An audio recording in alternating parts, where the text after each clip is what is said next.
డబ్బు, అనారోగ్యం, ఉద్యోగం, వ్యాపారం, అప్పులతో బాధపడుతున్నారా? మీకోసమే లాంచ్ యువర్ ఫ్యూచర్ ప్రోగ్రామ్.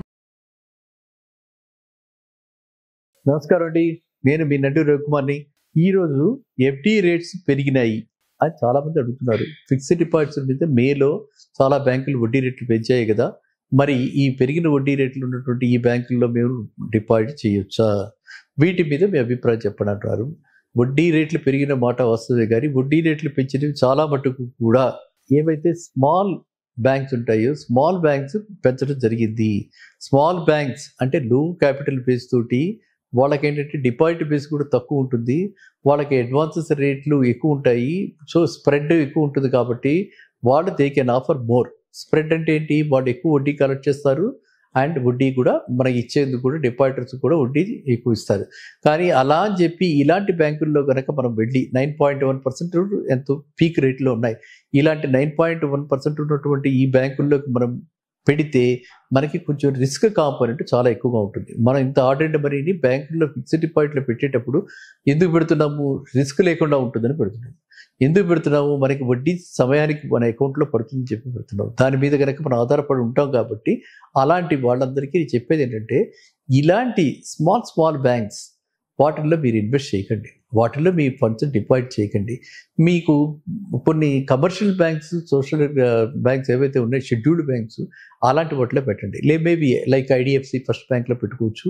అది మంచి స్టాండర్డ్ బ్యాంకే. ఐడిఎఫ్సికి ప్యాటర్నేజ్ ఉంది, ఇట్స్ ఎ గ్రూప్ బ్యాంక్ కాబట్టి అక్కడ పెట్టుకోవచ్చు. అక్కడ హైయెస్ట్ రేట్ ఆఫ్ ఇంట్రెస్ట్ ఇస్తున్నారు అమాంగ్ ఆల్ అదర్స్. ఇవన్నీ కూడా నేను చెప్పేది కామన్, అంటే బిలో 60 years వాళ్ళకి. Above 60 years super senior citizens అని 2 రకాలు మళ్ళీ ఉన్నాయి.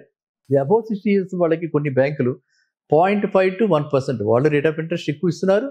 సూపర్ సీనియర్ వాళ్ళకి మళ్ళీ దీని మీద మళ్ళీ ఇంకొక 0.25 to 0.5% సూపర్ సీనియర్ సిటిజన్స్ కూడా ఇస్తున్నారు. కాబట్టి మీరు మీ ఏజ్ని బట్టి మీరు జనరల్గా ఓల్డ్ ఏజ్లోనే ఈ ఫిక్స్డ్ డిపాజిట్స్కి జనాలు వెళ్తారు. కాబట్టి మీరు కనుక సీనియర్ సిటిజన్స్ అయితే మీ సీనియర్ సిటిజన్ అడ్వాంటేజెస్ అన్నీ తీసుకుని, పోస్ట్ ఆఫీసులో కూడా మంచి స్కీమ్ ఉంది. పోస్ట్ ఆఫీసులు ఇటు పక్కన షెడ్యూల్డ్ కమర్షియల్ బ్యాంక్స్ అంటే including even private sector banks ఏవైతే ఉన్నాయో, నేను దాన్ని చెప్పిన IDFC first bank, ICICI bank, axis bank, HDFC bank, ఈ మన కోటక్ మహీంద్రా బ్యాంక్, ఇవి కాక మనకి పబ్లిక్ సెక్టర్ బ్యాంక్స్లో ఎక్కడైతే రేట్ ఆఫ్ ఇంట్రెస్ట్ 0.25, 0.5% ఎక్స్ట్రా ఉంటుంది అక్కడ చూసుకుని, ప్లస్ సీనియర్ సిటిజన్ కాబట్టి 1% ఇచ్చే బ్యాంకులు ఉంటాయి అక్కడ చూసుకుని, తర్వాత వాళ్ళు కూడా ఏం చేస్తున్నారంటే బ్యాంకులన్నీ కూడా ఒకటే రేట్ ఆఫ్ ఇంట్రెస్ట్ ఒకటే పీరియడ్కి ఉండదు. అంటే ఏదైనా బ్యాంకులో దాని మిస్ మ్యాచ్ ఉంటుంది అనమాట. That is called asset liability miss match, ALM అంటారు. ఏఎల్ఎం మిస్ మ్యాచ్ ఉన్నప్పుడు వాళ్ళు ఏం చేస్తారంటే,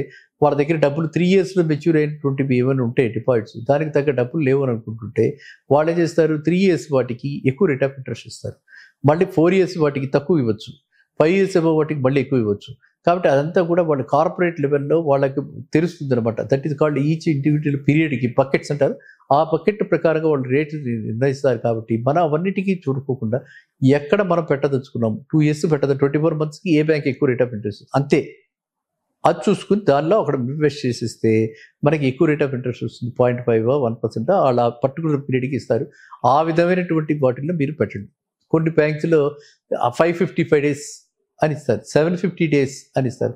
అది ఆ వాళ్ళు అలా అట్రాక్టివ్గా 750 daysకి డిపాజిట్ పెట్టిన వాళ్ళకి మాత్రమే ఒక రేట్ ఆఫ్ ఇంట్రెస్ట్ ఉంటుంది. That will be definitely more than, అంటే మిగతా వాటికి ఇచ్చే 2 years అంట 3 yearsకి ఇచ్చే వాటికంటే కూడా ఎక్కువ రేట్ ఆఫ్ ఇంట్రెస్ట్ ఉండే అవకాశాలు ఉంటాయి.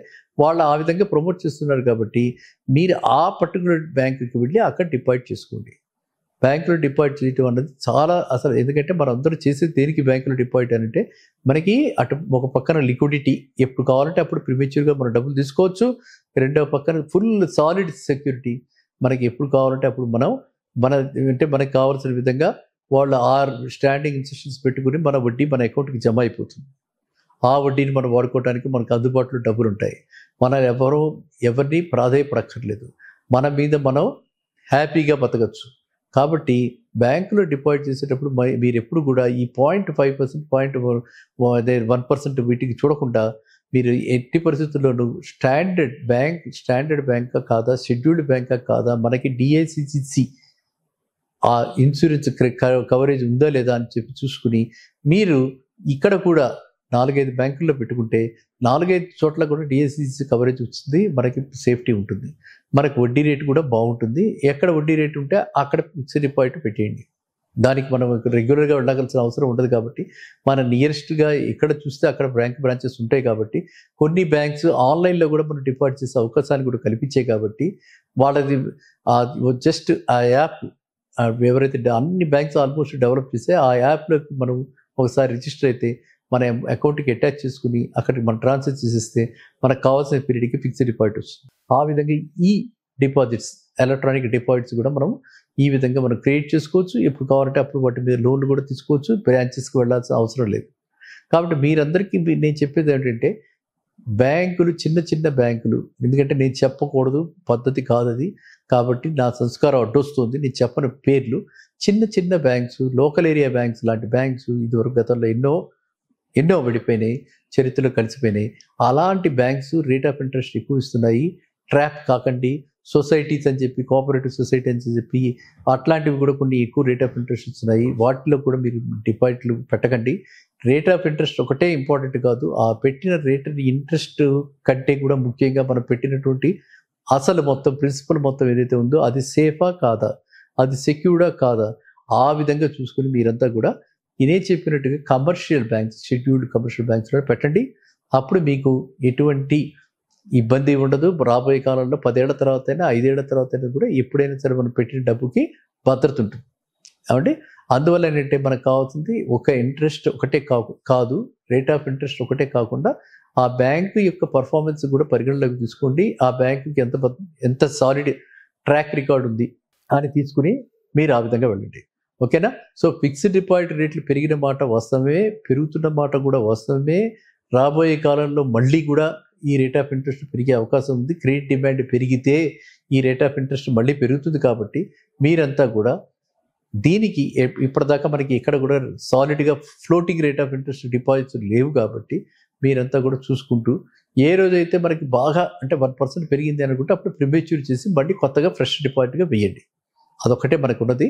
కాబట్టి మనం ఏంటంటే ఈ ఫిక్స్డ్ డిపాజిట్లో వేసి దాని మీద వచ్చే ఇంట్రెస్ట్ తోటి మనం డిపెండ్ అయి ఉంటాం కాబట్టి అందరూ కూడా అసలుకు మోసపోకుండా అసలు జాగ్రత్త, వడ్డీ తర్వాత. ఓకేనా? మళ్ళీ కలుద్దాం నెక్స్ట్ వీడియో. Thank you.